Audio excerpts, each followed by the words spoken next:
Kemudian berfirmanlah Tuhan kepada Yosua, "Janganlah takut dan janganlah tawar hati.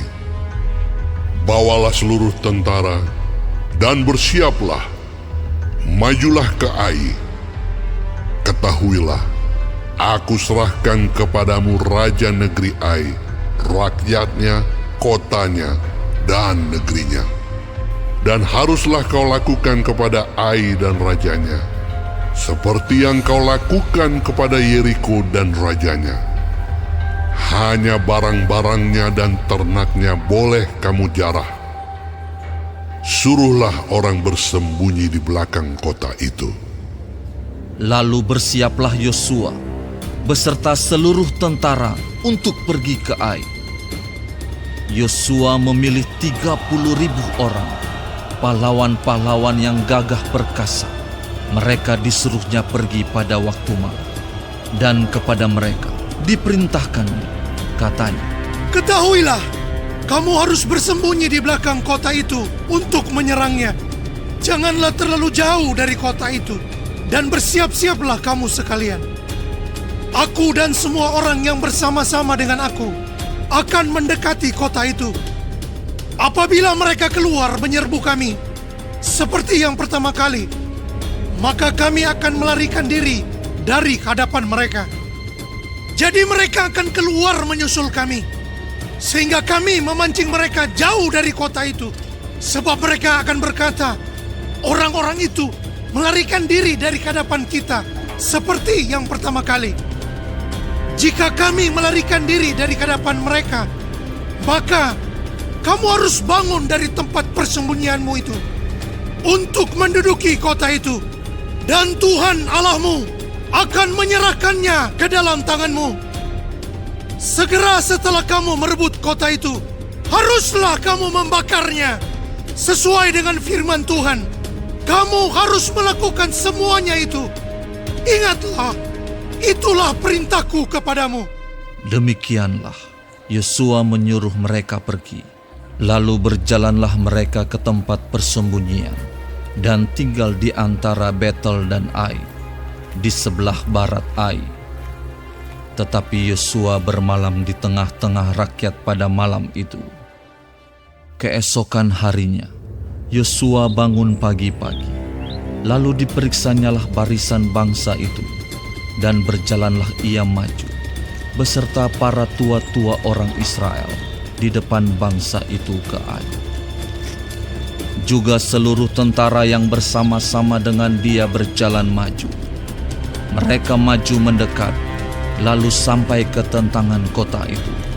Kemudian berkemahlah mereka di sebelah utara Ai, sehingga lembah itu ada di antara mereka dan Ai. Yosua telah mengambil kira-kira 5.000 orang, lalu disuruhnya mereka bersembunyi di antara Betel dan Ai, di sebelah barat kota itu. Beginilah rakyat itu diatur. Seluruh tentara itu di sebelah utara kota, dengan barisan belakang di sebelah barat kota. Pada malam itu, berjalanlah Yosua melalui lembah itu. Pagi-pagi, ketika raja negeri Ai melihat hal itu, maka ia dan seluruh rakyatnya, orang-orang kota itu, segera keluar berperang, menyerbu orang Israel ke lereng di seberang dataran itu. Raja itu tidak tahu bahwa ada orang bersembunyi di belakang kota. Yosua dan seluruh orang Israel itu berlaku seolah-olah dipukul mundur oleh mereka, lalu melarikan diri ke arah padang gurun. Sebab itu, semua orang yang ada di kota dikerahkan untuk mengejar orang Israel. Maka mereka mengejar Yosua, sehingga makin jauhlah mereka terpancing dari kota. Seorang pun tidak tertinggal lagi di Ai dan Betel yang tidak keluar memburu orang Israel. Mereka meninggalkan kota itu terbuka karena mereka mengejar orang Israel. Lalu berfirmanlah Tuhan kepada Yosua, "Acungkanlah lembing yang ada di tanganmu ke arah Ai, sebab aku menyerahkan kota itu ke dalam tanganmu. Maka Yosua mengacungkan lembing yang di tangannya ke arah kota itu. Ketika diacungkannya tangannya, maka segeralah bangun orang-orang yang bersembunyi itu dari tempatnya. Mereka berlari memasuki kota, merebutnya, lalu segera membakar kota itu. Ketika orang Ai berpaling menoleh ke belakang, tampaklah asap kota itu naik membubung ke langit. Mereka tidak sempat melarikan diri kemanapun juga, sebab rakyat yang tadinya lari ke padang gurun berbalik melawan pengejar-pengejarnya.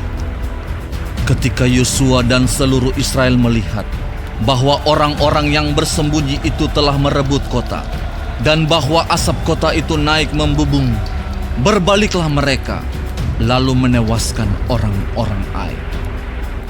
Sementara itu juga keluar orang-orang Israel yang lain dari dalam kota menyerbu orang-orang Ai, sehingga terjepit di tengah-tengah orang Israel itu.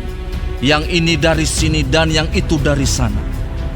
Orang-orang Ai ditewaskan, sehingga seorang pun dari mereka tidak ada yang dibiarkan terlepas atau luput. Tetapi Raja Ai ditangkap mereka hidup-hidup dan dihadapkan kepada Yosua. Segera sesudah orang Israel selesai membunuh seluruh penduduk kota Ai di padang terbuka, kemana orang Israel mengejar mereka. Dan orang-orang ini semuanya tewas oleh mata pedang sampai orang yang penghabisan. Maka seluruh Israel kembali ke Ai dan memukul kota itu dengan mata pedang. Jumlah semua orang yang tewas pada hari itu, baik laki-laki maupun perempuan, ada 12.000 orang. Semuanya orang Ai. Dan Yosua tidak menarik tangannya yang mengacungkan lembing itu sebelum seluruh penduduk kota Ai ditumpasnya. Hanya ternak dan barang-barang kota itu dijarah oleh orang Israel sesuai dengan firman Tuhan yang diperintahkannya kepada Yosua. Yosua membakar Ai dan membuatnya menjadi timbunan puing untuk selama-lamanya, menjadi tempat yang tandus sampai sekarang. Dan Raja Ai digantungnya pada sebuah tiang sampai petang. Ketika matahari terbenam, Yosua memerintahkan orang menurunkan mayat itu dari tiang, lalu dilemparkan di depan pintu gerbang kota. Kemudian didirikan oranglah di atasnya suatu timbunan batu yang besar, yang masih ada sampai sekarang. Pada waktu itulah Yosua mendirikan mezbah di Gunung Ebal bagi Tuhan, Allah Israel, seperti yang diperintahkan Musa, hamba Tuhan, kepada orang Israel, menurut apa yang tertulis dalam kitab hukum Musa. Suatu mezbah dari batu-batu yang tidak dipahat, yang tidak diolah dengan perkakas besi apapun. Di atasnya lah mereka mempersembahkan korban bakaran kepada Tuhan dan mengorbankan korban keselamatan. Dan di sanalah di atas batu-batu itu dituliskan Yosua salinan hukum Musa yang dituliskannya di depan orang Israel. Seluruh orang Israel, para tua-tuanya, para pengatur pasukannya, dan para hakimnya berdiri sebelah menyebelah tabut, berhadapan dengan para imam yang memang suku Lewi, para pengangkat tabut perjanjian Tuhan itu, baik pendatang maupun anak negeri. Setengahnya menghadap ke Gunung Gerizim, dan setengahnya lagi menghadap ke Gunung Ebal, seperti yang dahulu diperintahkan oleh Musa, hamba Tuhan, apabila orang memberkati bangsa Israel. Sesudah itu dibacakannya lah segala perkataan hukum Taurat, berkatnya dan kutuknya, sesuai dengan segala apa yang tertulis dalam kitab hukum. Tidak ada sepatah kata pun dari segala apa yang diperintahkan Musa yang tidak dibacakan oleh Yosua kepada seluruh jemaah Israel dan kepada perempuan-perempuan dan anak-anak dan kepada pendatang yang ikut serta.